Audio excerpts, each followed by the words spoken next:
नमस्कार प्यारे बच्चों। आज की इस वीडियो में हम जानेंगे कि 8वीं कक्षा की बोर्ड परीक्षा में हिंदी भाषा 2 में हम किस प्रकार अच्छे अंक प्राप्त कर सकते हैं, वो भी बदले हुए नए पैटर्न के साथ, जिसमें लिखाई के सुंदर अंक जो पहले 5 दिए जाते थे काट लिए गए हैं। तो चलिए आज हम देखते हैं कि हम किन बातों को ध्यान में रखकर हिंदी कक्षा 8वीं हिंदी भाषा 2 में अच्छे अंक प्राप्त कर सकते हैं। डियर स्टूडेंट्स, जिस तरह कि हम जानते हैं कि बोर्ड की परीक्षा में हमें प्रश्न पत्र हल करने के लिए 3 घंटों का समय मिलता है, लेकिन ये हम भली भांति जानते हैं कि जो 3 घंटे हैं, ये 3 घंटे भी आगे चलकर हम अगर देखें तो ये डिवाइड हो जाते हैं, क्योंकि परीक्षा के दौरान कभी तो हमने सिग्नेचर चार्ट पर साइन करने हैं और इस तरह की बहुत सारी गतिविधियां एक परीक्षा के कमरे में होती हैं, जिसमें हमारा काफी सारा समय निकल जाता है। तो उस दृष्टि से यदि हम देखें तो हमारे पास लगभग लगभग 2.5 घंटे का समय जो है प्रश्नों के उत्तर लिखने के लिए बचता है। इसलिए बच्चों, आप अपने समय की जो है मैनेजमेंट, समय प्रबंधन जो है वो अच्छे से करके पहले ही निश्चित करें कि आपने कितने समय में कौन से प्रश्न हल करने हैं। किस प्रश्न को आपने कितना समय देना है, ये आप पहले ही निर्धारित करके रखेंगे, क्योंकि व्याकरण भाग में आपके सही जवाब में से पूरे बटा पूरे नंबर आने की संभावना 100% होती है। इसलिए आप जो है अपना व्याकरण भाग को दिए जाने वाला समय जो है वो सुनिश्चित करेंगे। साथ ही पाठ्य पुस्तक के उत्तरों का हल करने के लिए भी आपका समय निश्चित होना चाहिए। जिस तरह कि आप जानते हैं कि प्रश्न पत्र 3 से 4 पेजों पर होता है, और यदि आप उन 3-4 पेजों के प्रश्नों को लिखने लग जाएं तो आप मान लीजिए आपका 1 से सवा घंटा प्रश्न लिखने में ही चला जाएगा। लेकिन इतना होने के बाद भी अधिकतर बच्चे क्या करते हैं, वो प्रश्न लिखने लग जाते हैं। तो प्यारे बच्चों, आप जो है प्रश्न लिखने से गुरेज करें, प्रश्न ना लिखें। प्रश्नों के आगे जो उनके नंबर लिखे हैं, बिल्कुल वही नंबर आपने उत्तर के आगे लिखना है। आप अपनी उत्तर पुस्तिका में आंसर शीट में सिर्फ आंसर लिखें और उस प्रश्न का नंबर डाल दें जो प्रश्न पत्र में या क्वेश्चन पेपर में लिखा हुआ है। आपके नंबर बिल्कुल भी इस तरह करने से नहीं कटेंगे, और यदि आप प्रश्न लिखने लग जाएं तो आप मान के चलिए कि आप अपना प्रश्न पत्र जो है वो प्रश्न पत्र लिखने में ही समय निकाल देंगे, आप उत्तर सही से नहीं लिख पाएंगे।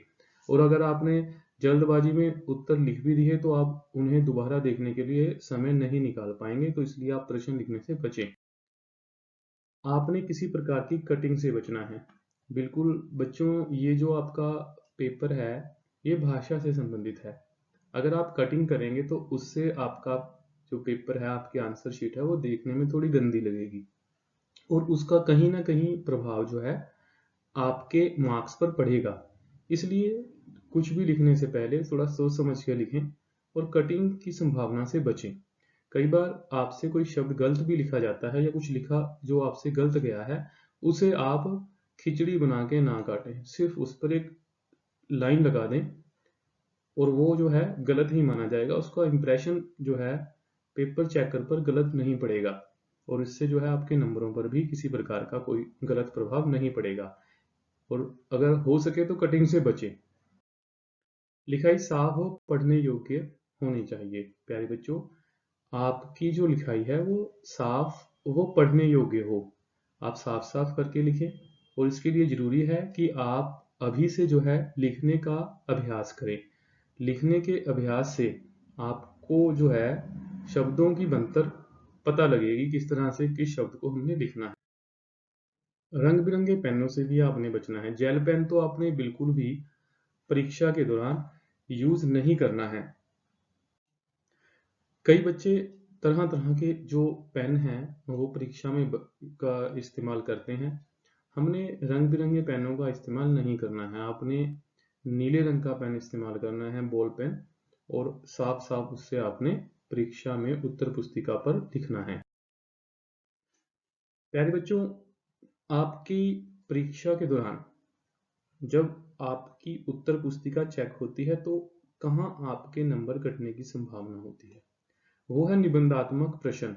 पाठ्य पुस्तक में से जो ऐसे टाइप क्वेश्चन हम बोलते हैं, निबंधात्मक प्रश्न जो हैं जिनके उत्तर हमने बड़े लिखने होते हैं, उनमें आपके नंबर कटने की संभावना होती है। और अगर आपने नंबर कटने से बचना है तो ये बात आप ध्यान रखें कि निबंधात्मक प्रश्नों के उत्तर आप जो है बड़े ही ध्यान से लिखें, साफ सुथरे लिखें, कटिंग से बचें। लिखने के बाद उन्हें दोबारा एक बार अच्छे से जांचें कि आपने कुछ गलत तो नहीं लिखा है। अगर हो सके तो इन प्रश्नों के उत्तर आप पॉइंट बनाकर लिखें। प्यारे बच्चों, जिस तरह से आप जानते हैं कि इस बार जो है बोर्ड ने सिलेबस में से सुंदर लिखाई के 5 अंक काटकर अपठित गद्यांश को जो है जोड़ दिया है और इसके 5 अंक निर्धारित किए गए हैं। यहाँ आपसे 5 अंक 5 प्रश्नों के उत्तर देने के दिए जाएंगे और इस अपठित गद्यांश को जो है कहीं भी निर्धारित नहीं किया गया है कि कहाँ से ये अपठित गद्यांश आएगा।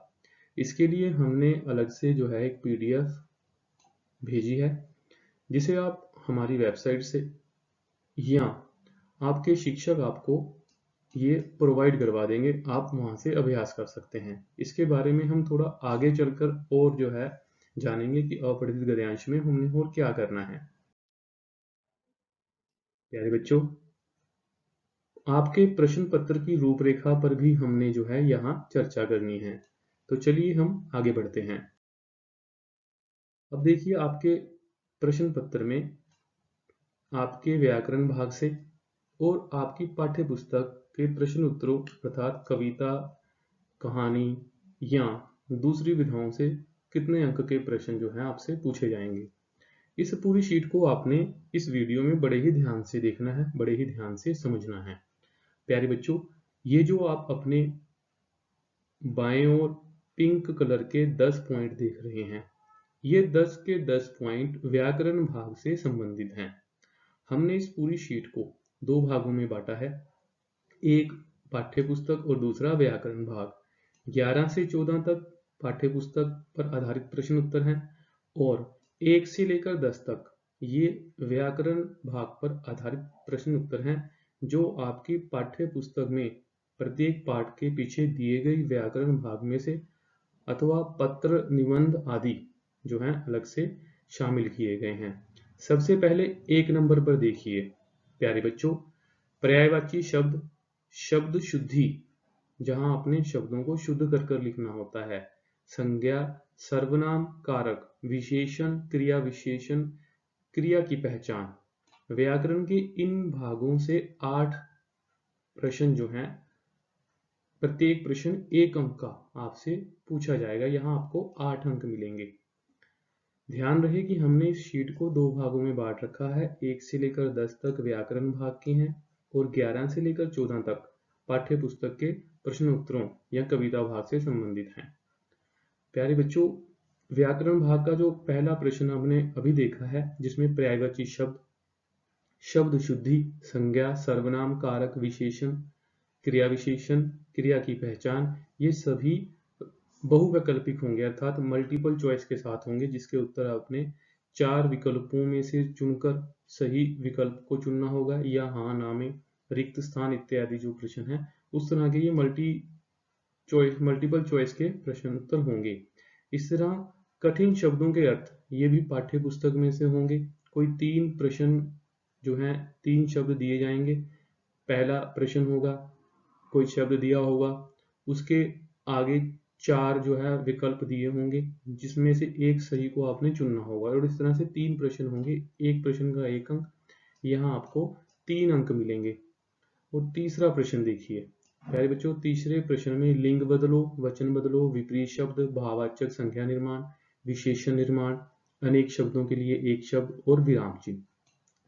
इन भागों में से भी 5 प्रश्न आएंगे विद मल्टीपल चॉइस। 5 प्रश्न, एक प्रश्न 1 अंक का, तो 5 प्रश्नों के 5 अंक आपको यहाँ मिलेंगे। इसी तरह से प्रश्न नंबर 4 है, जिसमें आपसे पुरुष, जिस तरह उत्तम पुरुष, मध्यम पुरुष, अन्य पुरुष, काल, भूतकाल, भविष्य काल, वर्तमान काल, इस तरह से वाच्य है, कृतवाच्य, कर्मवाच्य और भाववाच्य, संबंध बोधक, योजक, विषम्य बोधक की पहचान व र के विभिन्न रूप। इस भाग से भी विद मल्टीपल चॉइस 5 प्रश्न आपसे पूछे जाएंगे। एक प्रश्न का 1 अंक, तो 5 प्रश्नों के यहाँ आपको 5 अंक मिलेंगे। प्रश्न नंबर 5 देखिए बच्चों, पंजाबी के 4 में से कोई 3 शब्द, आपको पंजाबी के 4 शब्द दिए जाएंगे, जिनमें से किन्हीं 3 शब्दों का सही आपने हिंदी में अनुवाद करना होगा। एक प्रश्न 1 अंक का होगा, अर्थात यदि आपके 3 शब्द हिंदी में अनुवाद सही हैं तो आपको यहाँ 3 अंक मिलेंगे। इसी तरह से प्रश्न नंबर 6 देखिए, प्रश्न नंबर 6 पंजाबी के 2 में से 1 वाक्य।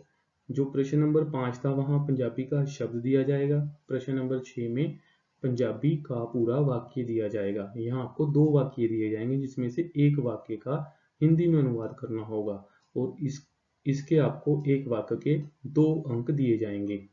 इसी तरह से प्रश्न नंबर 7 है मुहावरे एवं लोकोक्तियां। इनमें से 7 में से कोई 5 आपने अर्थ बताकर उनके वाक्य में प्रयोग करने होंगे। 5 करने हैं, अर्थात 1 अंक का 1, तो यहाँ आपको 5 अंक मिलेंगे। इसमें आपको कोई भी विकल्प साथ में नहीं दिया जाएगा। प्रश्न नंबर 8 देखिए, 8 नंबर प्रश्न में पत्र लेखन है। कोई 2 पत्र देकर उनमें से 1 करने के लिए कहा जाएगा और यहाँ 1 पत्र करने के लिए आपको, अगर आपने सारा सही किया है तो 7 अंक दिए जाएंगे। प्यारे बच्चों, 9 नंबर प्रश्न है निबंध। यहाँ आपको 3 में से कोई 1 निबंध करने के लिए दिया जाएगा। इस पर थोड़ी और चर्चा हम आगे चलकर करेंगे। प्रश्न नंबर 10, ये प्रश्न सुंदर लिखाई की जगह इस बार जोड़ा गया है। इसकी जो है एक PDF हमने भेजी है और वेबसाइट जो हमारी www.hindildh.blogspot.com पर भी ये उपलब्ध है, वहां आप इसे अच्छे से देख सकते हैं। इस पर चर्चा हम आगे चलकर करेंगे। प्रश्न नंबर 11, प्यारे बच्चों 10 प्रश्न ये व्याकरण भाग से थे। अब अगला प्रश्न कविता भाग से 11 नंबर प्रश्न है। यहाँ आपसे जो है कविता भाग से अति लघु उत्तर, जो 1 नंबर का एक प्रश्न है, वो कविता भाग से पूछा जाएगा, जिसमें एक प्रश्न का 1 अंक, यहाँ आपको 4 अंक मिलेंगे। इसी तरह से प्रश्न नंबर 12 देखिए, पद्यांश। प्यारे बच्चों, यहाँ कविता की पंक्तियां दी जाएंगी और उनमें से 5 प्रश्न होंगे और 5 के 5 ही आपको करने होंगे। इसमें भी प्रश्न 1 से लेकर 5 तक किस तरह का होगा वो आगे चलकर हम अच्छे से चर्चा करेंगे। प्रश्न नंबर 13 है गद्य भाग से अति लघु उत्तर, अर्थात कविता भाग को छोड़कर बाकी की जो आपकी पुस्तक के लेसन हैं उनमें से अति लघु उत्तर अर्थात 1 अंक वाले 10 प्रश्न दिए जाएंगे। 10 में से कोई 8 करने हैं, एक प्रश्न 1 अंक का, यहाँ आपको 8 अंक मिलेंगे। इसी तरह से निबंधात्मक प्रश्न है, जो आपने 5 में से 3 करने हैं और एक प्रश्न का 4 अंक आपको दिए जाएंगे, अर्थात 4 दिए 12, 1 अंक, एक प्रश्न के 4 अंक और 3 प्रश्न करने होंगे तो आपको यहाँ 12 अंक दिए जाएंगे। और इस तरह से हमारे 80 अंकों का प्रश्न पत्र पूरा होगा। अब हम आगे इस प्रश्न पत्र की रूपरेखा पर अच्छे से चर्चा करेंगे। प्यारे बच्चों, इस स्लाइड में आपने बड़े ही सरलता से देखा है कि किस तरह से हमने आपके प्रश्न पत्र को 2 भागों में बांटा है, व्याकरण भाग पर आधारित प्रश्न और पाठ्य पुस्तक के पाठों पर आधारित प्रश्न उत्तर। 1 से लेकर 10 तक व्याकरण भाग से संबंधित हमने यहाँ किए हैं, 11 से लेकर 14 तक ये हमने कविता और अन्य पाठों के प्रश्न उत्तरों से संबंधित जो है यहाँ समझे हैं। ध्यान रखिए कि ये जो स्लाइड है ये प्रश्न पत्र के सीक्वेंस के अकॉर्डिंग नहीं है, ये हमने सुविधा के लिए जो है इसे हमने 2 भागों में बांटा है। और इस स्लाइड को जब हम देखते हैं तो यहाँ पर एक जो सामान्य बात निकल कर आती है वो ये है कि व्याकरण भाग से आपसे 51 अंकों के प्रश्न पूछे जाएंगे और पाठों के प्रश्नोत्तरों, कविता भाग इत्यादि पर आधारित आपसे 29 अंकों के प्रश्न उत्तर पूछने वाले हैं और इस तरह से आपका 80 अंक का प्रश्न पत्र पूरा होगा। तो चलिए अब हम आगे बढ़ते हैं। जिस तरह से आप देख रहे हैं, सबसे पहले भाग क का पहला प्रश्न, उसके अंतर्गत पहला क्वेश्चन है जो आप देख रहे हैं। इसके साथ 4 विकल्प दिए गए हैं। इसी तरह दूसरा प्रश्न है, तीसरा प्रश्न है, फिर इसी तरह से चौथा प्रश्न, 5वां, 6वां, 7वां, 8वां। यहाँ आप देख रहे हैं कि आपको यहाँ 4 विकल्प साथ में सभी 8 के 8 प्रश्नों के साथ मिलेंगे। फिर प्रश्न नंबर 2 है, जिसमें आपने निम्नलिखित प्रश्नों के बहुवैकल्पिक उत्तरों में से सही विकल्प चुनकर लिखना है। जिस तरह से आप देख रहे हैं, कविता भाग से संबंधित है ये। यहाँ भी आपको 4 विकल्प प्रत्येक प्रश्न के साथ दिया गया है। प्रत्येक प्रश्न का 1 अंक निर्धारित है। इसी तरह से 3 नंबर पर देखिए, कठिन शब्दों के अर्थ। 3 कठिन शब्द हैं, 1, 2 और 3, और प्रत्येक प्रश्न के साथ 4 विकल्प हैं। इन चारों में से सही विकल्प को आपने चुनना है और इस तरह से आपके यहाँ 3 अंक दिए जाएंगे। प्रश्न नंबर 4 देखिए, कविता की किसी कविता में से कुछ पंक्तियां आपको आपके प्रश्न पत्र में दी जाएंगी और उन कविता की पंक्तियों में से ही आपसे 5 प्रश्न पूछे जाएंगे। पहला प्रश्न जो है हाँ या ना में उत्तर देना होगा कविता की पंक्तियों को पढ़कर। दूसरा प्रश्न रिक्त स्थान की पूर्ति के लिए है। तीसरा प्रश्न हाँ, सही अथवा गलत से संबंधित है। चौथा प्रश्न कविता की इन पंक्तियों में से कोई शब्द चुनकर उसका अर्थ आपसे पूछा जाएगा और सही अर्थ के साथ मिलान के लिए आपको 3 शब्द दिए जाएंगे। जिस तरह यहाँ वन का अर्थ जंगल है, तो आपने जंगल के साथ उसका मिलान करना है। जो 5वां प्रश्न है, ये प्रश्न भी परीक्षा में आपको कविता की पंक्तियों से कॉमन होगा, जिसमें आपसे उन कविता की पंक्तियों का मूल भाव पूछने के लिए कहा जाएगा, जहां आपने अपने शब्दों में उन पंक्तियों में कवि क्या कहना चाहता है उन्हें आप लिखोगे।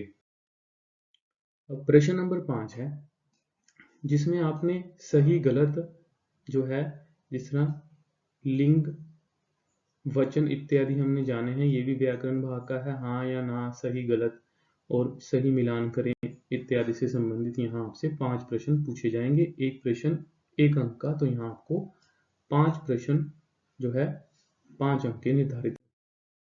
प्रश्न नंबर 6 है, जहाँ रिक्त स्थान से संबंधित आप देख रहे हैं 5 प्रश्न आपको दिए गए हैं, जो विषमय बोधक, योजक, संबंध बोधक जो है, इसी तरह से पुरुष इत्यादि से संबंधित है।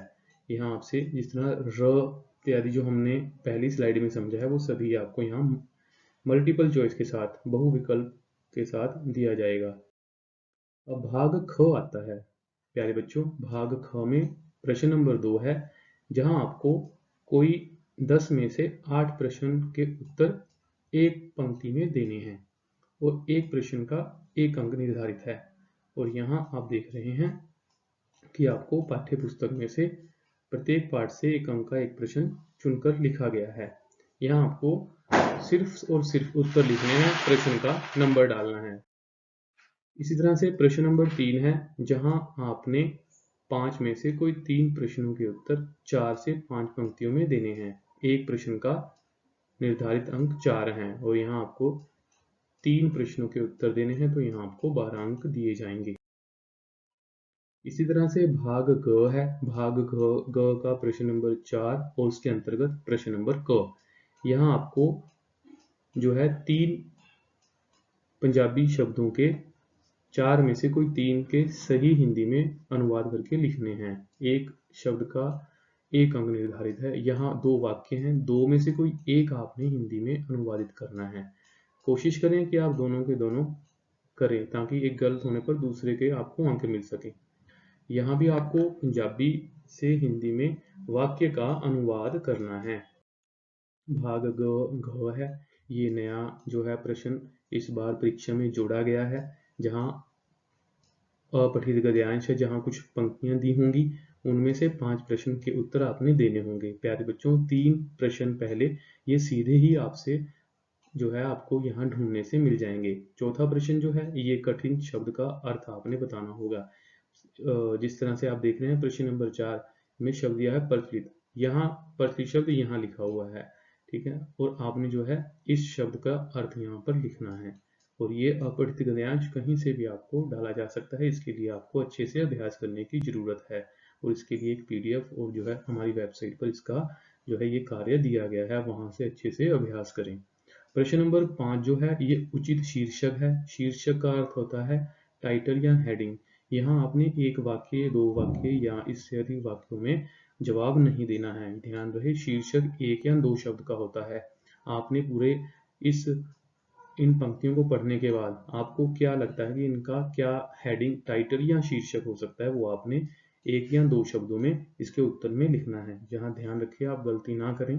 मैं बार बार आपसे यही जो है आपको समझाने की कोशिश कर रहा हूँ। शीर्षक में आप जो है एक पूरा वाक्य या इस तरह का जो है कुछ भी ना लिखें। 1 या 2 शब्द में, अधिक से अधिक 3 शब्द में आप इसका जो है शीर्षक निर्धारित करें। प्रश्न भाग ड, प्रश्न नंबर 6। यहाँ 5 जो है लोकोक्तियां व मुहावरे आपने करने होंगे। जिस तरह से आप देख रहे हैं, सपने दिखाना, सुध लेना, पंदों काज, बाल बाल बचना। इस तरह से आप देखिए कि हमारे पास 7 मुहावरे व लोकोक्तियां दिए गए हैं। इनमें आपने 7 में से 5 करने हैं। पहले उनका अर्थ बताना है और फिर वाक्य में उनका प्रयोग करना है। इसी तरह से अगला देखिए, भाग च में प्रश्न नंबर 7 है। 2 पत्र में से कोई एक पत्र आपने सही तरीके से लिखना है और इसके आपको 7 अंक दिए जाएंगे। इसी तरह से हमारे पास बच्चों प्रश्न नंबर 8 है, जहां आपने 3 निबंध जो है आपको दिए जाएंगे और 3 में से कोई एक निबंध आपने सही तरीके से लिखना है। अगर आपने अपने शिक्षक के द्वारा लिखवाया गया निबंध अच्छे से याद किया है तो आप उसे अच्छे से लिखें। अन्यथा आपके सामने आप देख रहे हैं, इस तरह से आपको रिक्त स्थान भरने के लिए जो निबंध जिस तरह से दिए गए हैं, आपने सही शब्द चुनकर यहाँ पर लिखने हैं और उन्हें पूरा करना है। जिस तरह से आप देख रहे हैं संकेत बिंदु, आप इन्हें पूरा करके लिखेंगे। आप जो है अपना निबंध लिखने के लिए इन जो है संकेत बिंदुओं की मदद ले सकते हैं। प्यारे बच्चों, ये जो आप देख रहे थे ये आपका प्रश्न पत्र था। जो बात आपको बताई गई है उन्हें आप ध्यान में रखकर अच्छे से अभ्यास करेंगे, जिससे आपके अच्छे अंक आपको प्राप्त होंगे। तो चलिए अभी आगे बढ़ते हैं। प्यारे बच्चों, प्रश्न पत्र हल करने के पश्चात अपनी उत्तर पत्रिका में हल किए गए प्रश्न अच्छे से जांचें।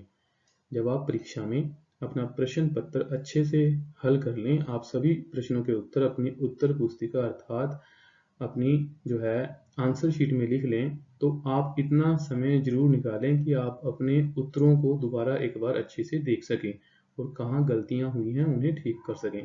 इससे आपके अंकों पर प्रभाव निश्चित तौर पर पड़ेगा और जो है आपके अंकों में सुधार होगा। उपयुक्त सभी कार्यों को ध्यान में रखकर आप मॉडल प्रश्न पत्र से अभ्यास जरूर करें। डियर स्टूडेंट्स, जब तक आप अभ्यास नहीं करेंगे तब तक आप अच्छे अंकों की कल्पना भी नहीं कर सकते। इसके लिए आप अपने शिक्षक के द्वारा दिए गए गृह कार्य या कक्षा में करवाए गए अभ्यास कार्य को अच्छे से करें। इसके लिए हम भी आपको अपने इस YouTube चैनल पर वीडियोस अभ्यास की भेज रहे हैं। आप उनसे भी अभ्यास कर सकते हैं और इन बातों को आप ध्यान में रखें तथा अपने बोर्ड की परीक्षा में हिंदी भाषा 2 में अच्छे से अंक। डियर स्टूडेंट्स, जिस तरह से हमने इस वीडियो में देखा है कि हमारी 8वीं हिंदी 2 की परीक्षा में हमसे 51 मार्क्स अर्थात 52 अंक जो हैं व्याकरण भाग से हैं और 29 अंक जो हैं वो प्रश्न उत्तरों से संबंधित अर्थात कविता और अन्य पाठों के प्रश्न उत्तरों से संबंधित हैं। और हमें जो है अभी व्याकरण भाग पर भी अधिक ध्यान देने की जरूरत है ताकि हम अपने 100% अर्थात 100 में से 100 अंकों के टारगेट के पास पहुंच सकें। और इसके लिए ये जरूरी है कि हम इस वीडियो को अच्छे से समझें और जानें तथा जो बातें हमने इस वीडियो के माध्यम से आपको बताई हैं आप उन पर अच्छे से जो है अमल करें और अभ्यास करें, क्योंकि अभ्यास करने से ही हम अपने गलतियों का सुधार कर सकते हैं और बोर्ड की परीक्षा में अच्छे अंक प्राप्त कर सकते हैं। अगली वीडियो में किसी और विषय के साथ हम जल्द मिलेंगे। तब तक के लिए मुझे अर्थात विनोद कुमार को इजाजत दें। धन्यवाद।